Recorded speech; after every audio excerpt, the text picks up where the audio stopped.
Assalamualaikum, salam cinta untuk kalian semua. Hari ini aku mau bincang-bincang tentang hal apa aja sih yang perlu kalian tanyain ketika kalian akan melakukan proses ta'aruf. Tapi sebelum aku lanjut bincang-bincangnya, jangan lupa untuk like, comment, share, and subscribe, dan bunyiin juga tombol loncengnya. Sekarang ya.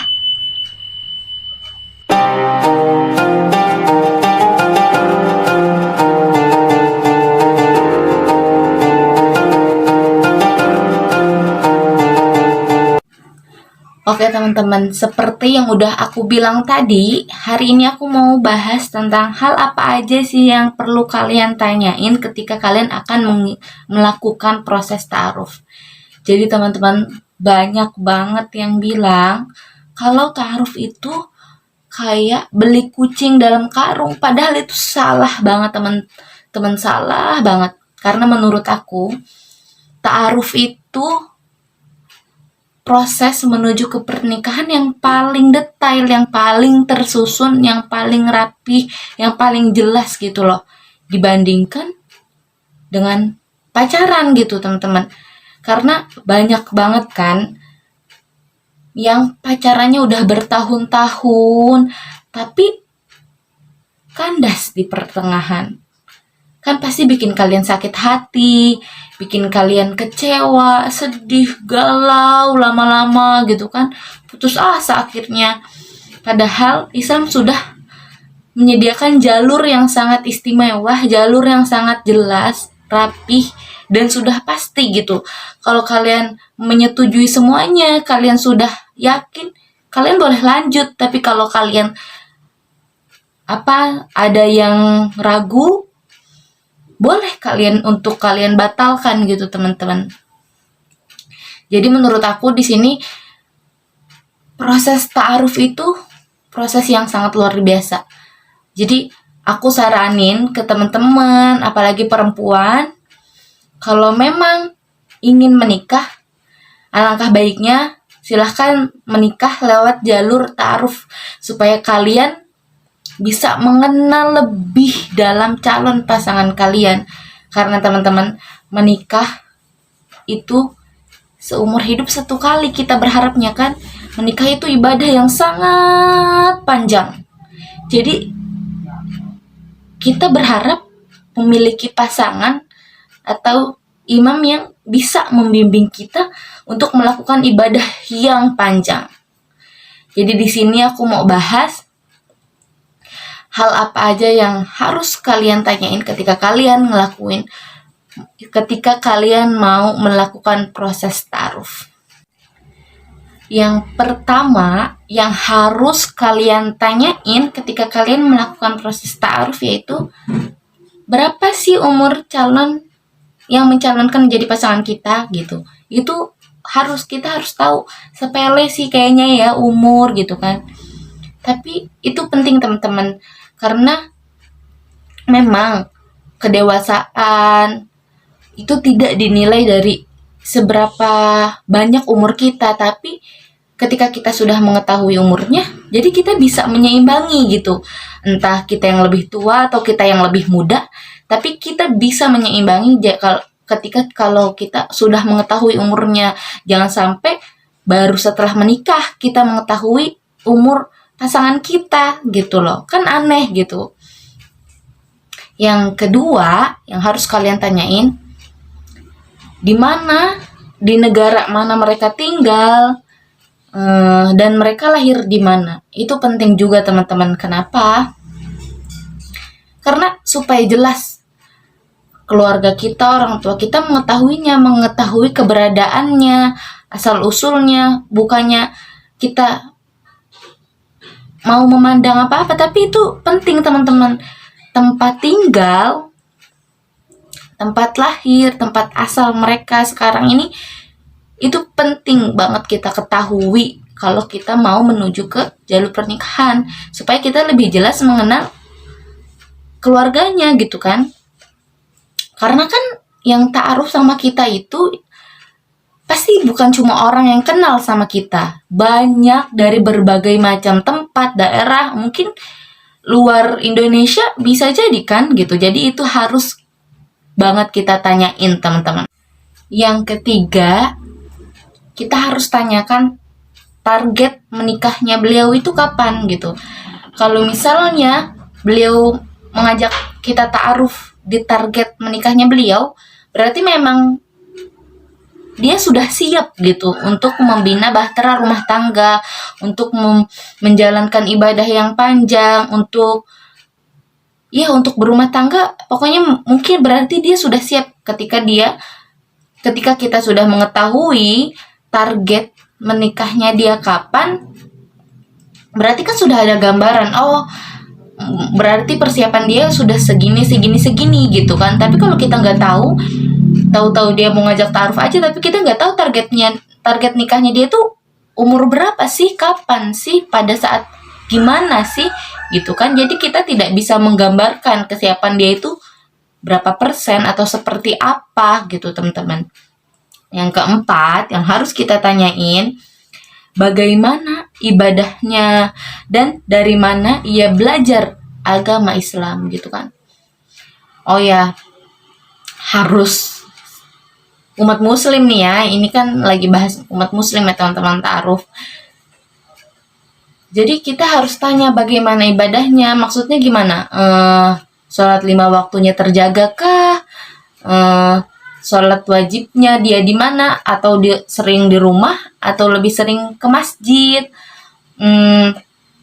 dia belajarnya cuma dari internet atau memang dia punya guru pribadi, atau memang dia misalnya belajar agama di pondok pesantren atau mana, itu kita harus tahu gitu kan. Karena kalau kita tahu, namanya kita sebagai perempuan itu mengharapkan memiliki imam yang bisa membimbing kita, apalagi kitanya kayak masih awam.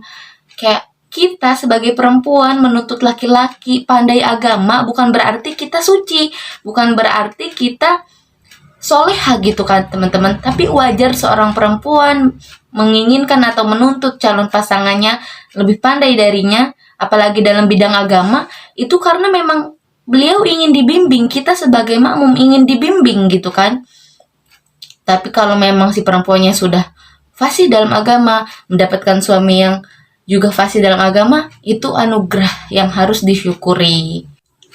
Yang kelima, rumah tangga seperti apa sih yang mau dia bangun? Maksudnya tuh, apakah berdasarkan sunnah dan hadis, berdasarkan Al-Quran gitu kan? Apa dia punya cara sendiri bangun rumah tangganya dari mana, atau seperti apa, atau kalau dibilang pembangunan rumah tuh kayak apa, klasik atau modern gitu kan.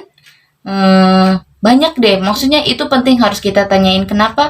Karena supaya kita pun bisa kita rencanakan, oh kalau misalnya caranya seperti ini berarti kita sebagai istri harus seperti ini gitu.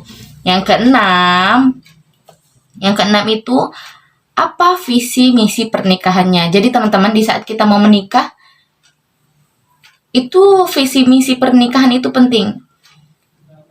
Memang kita itu dua kepala yang berbeda, otomatis mempunyai pendapat yang berbeda, tapi terkadang visi misi seseorang itu pasti sama, apalagi menjalankan suatu tujuan yang sama. Nah, ini kan lagi bahas pernikahan. Otomatis pasti kalau misalnya visi misi pernikahannya sudah satu jalur, maka kedepannya pun akan mudah untuk dijalankan, walaupun tidak memungkinkan adanya masalah ya teman-teman, karena ujian itu pasti akan selalu ada selama kita masih bernafas gitu kan teman-teman. Yang ketujuh, bagaimana cara ia menyelesaikan masalah dalam hidupnya. Jadi kita harus tahu, kita harus tanyain, gimana sih kalau lagi ada masalah, apa yang kamu lakuin gitu. Apa pusing, atau misalnya tenang, atau misalnya marah-marah ke semua orang, atau gimana gitu, atau misalnya berunding sama orang yang dia percaya, atau gimana, kita harus tahu gitu. Karena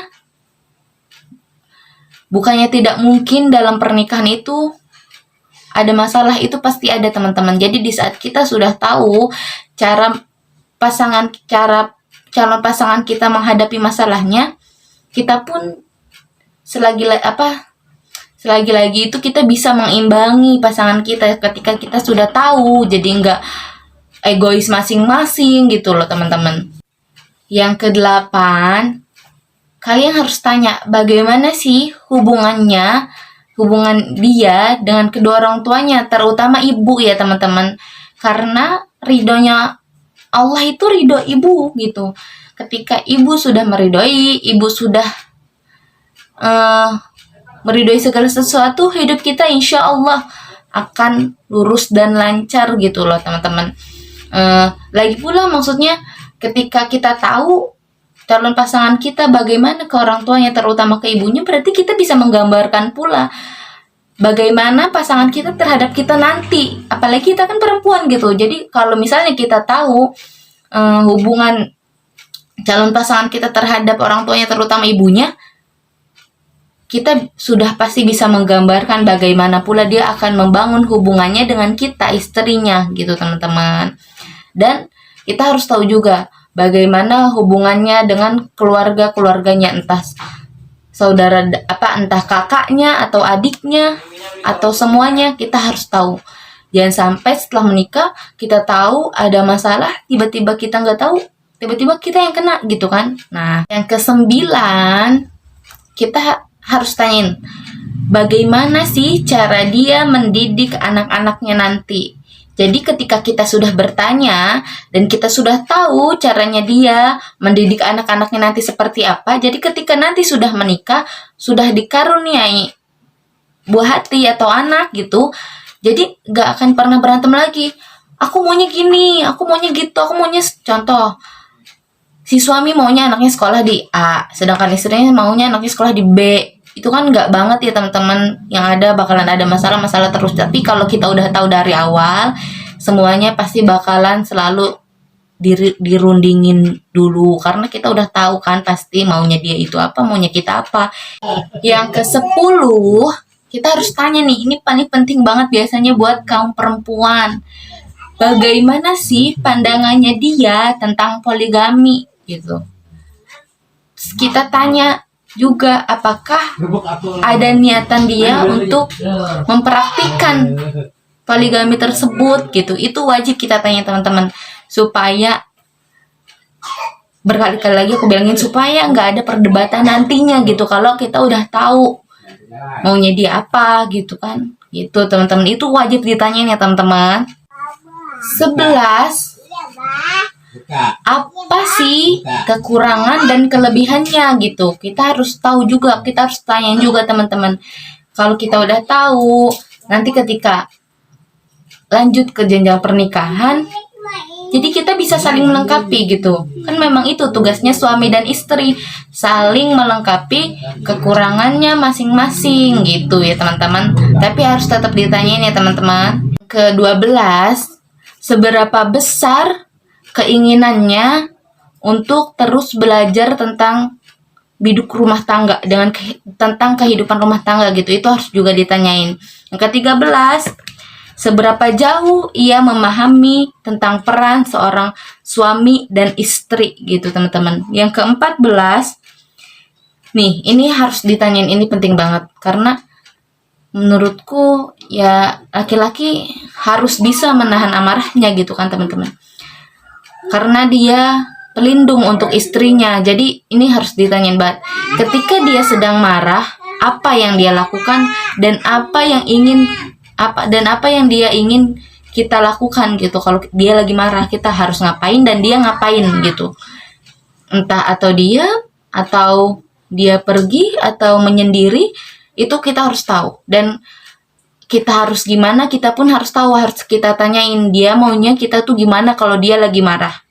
Itu penting banget ya teman-teman, harus ditanyain. Yang ke-15, apa yang ia harapkan dari suami dan istri. Yang ke-16, apa pekerjaannya saat ini gitu. Bukan berarti kita matre atau gimana, tapi kita harus tahu apa pekerjaannya saat ini. Namanya seseorang yang ingin menikah, berarti dia harus siap dalam mental dan finansialnya gitu kan teman-teman. Jadi ini harus ditanyain.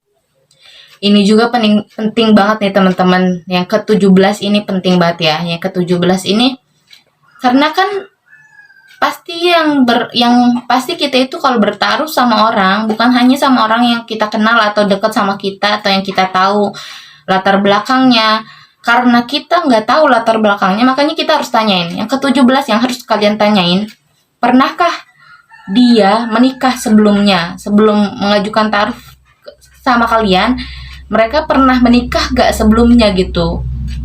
Harus ditanyain. Misalnya sudah, kalian tanya, apa penyebabnya mereka bercerai, itu kalian harus tahu gitu.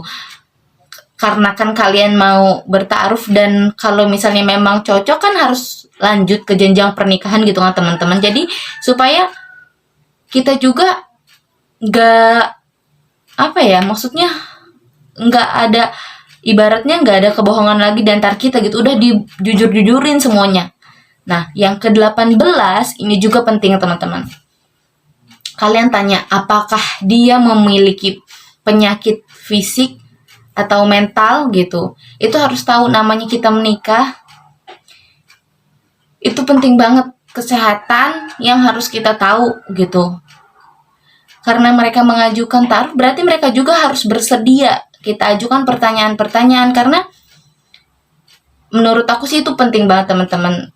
Punya penyakit atau enggak, penyakit apa gitu loh. Itu disebabkan oleh apa, kita harus tahu gitu. Jangan sampai kita taunya setelah menikah dan itu kaget dan malah menyebabkan masalah nantinya gitu kan.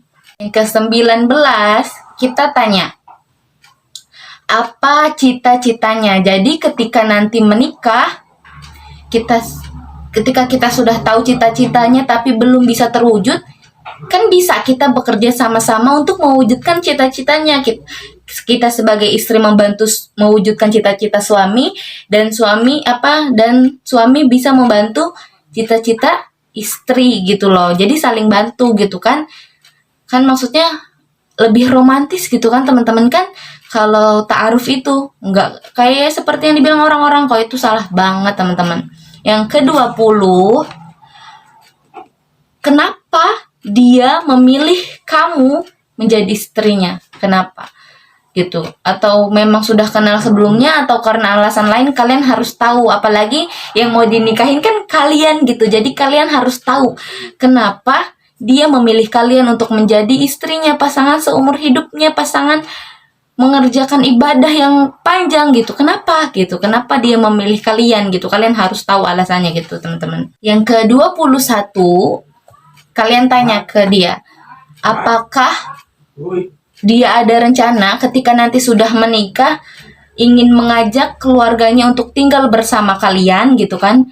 Kalian tuh harus tahu kenapa, karena ketika sudah berumah tangga kan udah, maksudnya sudah lepas dari keluarga, kecuali laki-laki gitu kan, maksudnya surganya laki-laki tetap pada ibunya gitu, tapi istri surganya sudah kepada suami. Tapi itu penting teman-teman menurutku.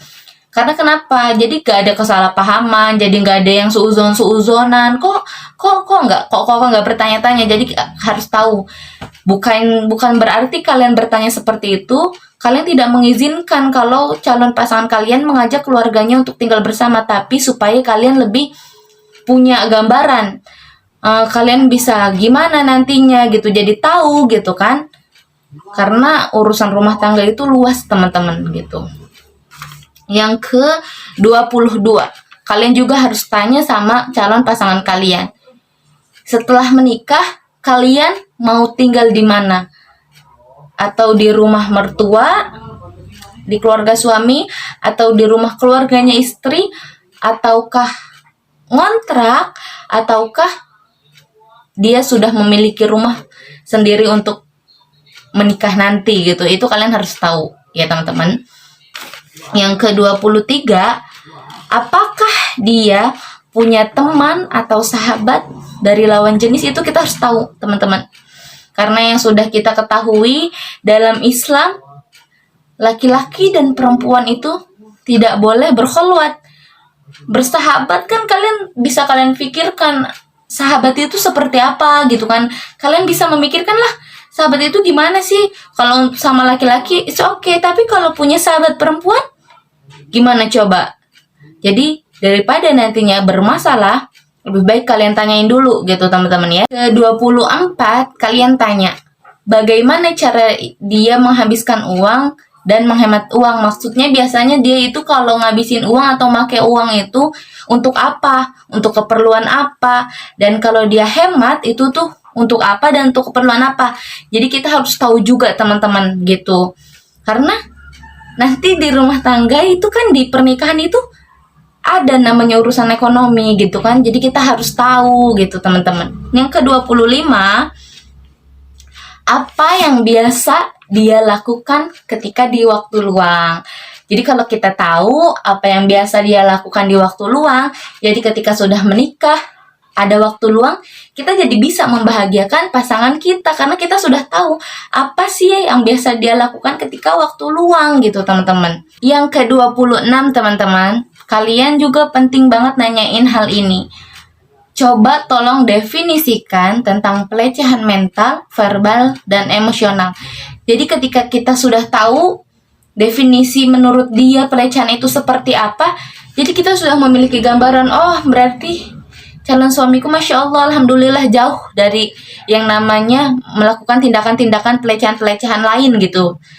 Apapun itu pelecehan, calon pasanganku jauh dari tindakan itu gitu. Kita jadi punya gambaran gitu loh teman-teman. Yang ke-27,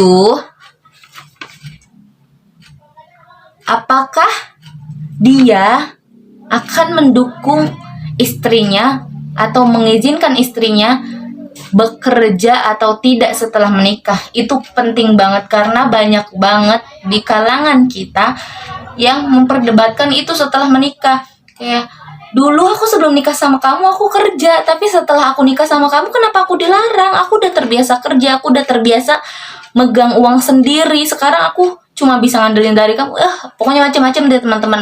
Makanya untuk menghindari itu perlu banget kita tanyain kepada calon pasangan kita, bolehkah kita bekerja setelah nanti kita sudah menikah gitu teman-teman. Itu tanyain ya. Yang ke-28, kalian harus tanyain, nanti jika setelah menikah, urusan finansial, ekonomi, keuangan, itu siapa yang mengatur? Apakah kita sebagai istri atau dia sebagai suami gitu? Atau dua-duanya? Itu perlu banget kita tanyain teman-teman ya.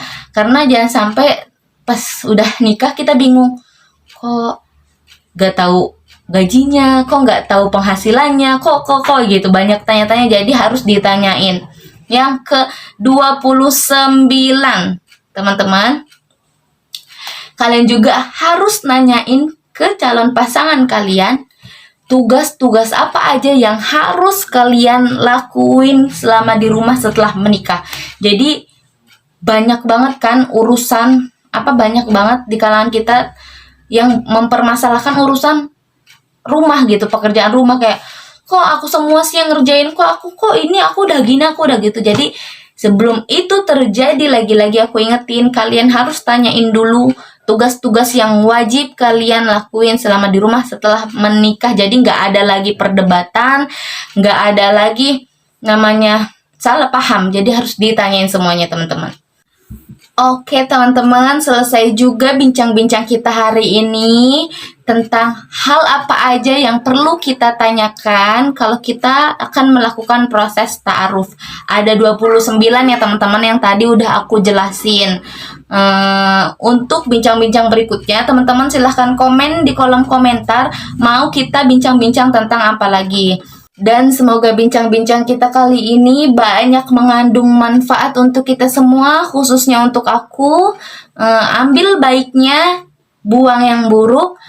Semua kesalahan datangnya dari aku karena kesempurnaan hanyalah milik Allah semata. Ingat teman-teman, semua berawal dari hal terkecil untuk bisa menjadi besar. Jadi semangat terus, jangan pernah menyerah apalagi putus asa, karena aku yakin kita semua pasti bisa untuk menjadi sesuatu yang lebih besar. Jangan lupa untuk like, comment, share, and subscribe, dan bunyiin juga tombol loncengnya. Terima kasih, salam cinta untuk kalian semua. Wassalamualaikum warahmatullahi wabarakatuh.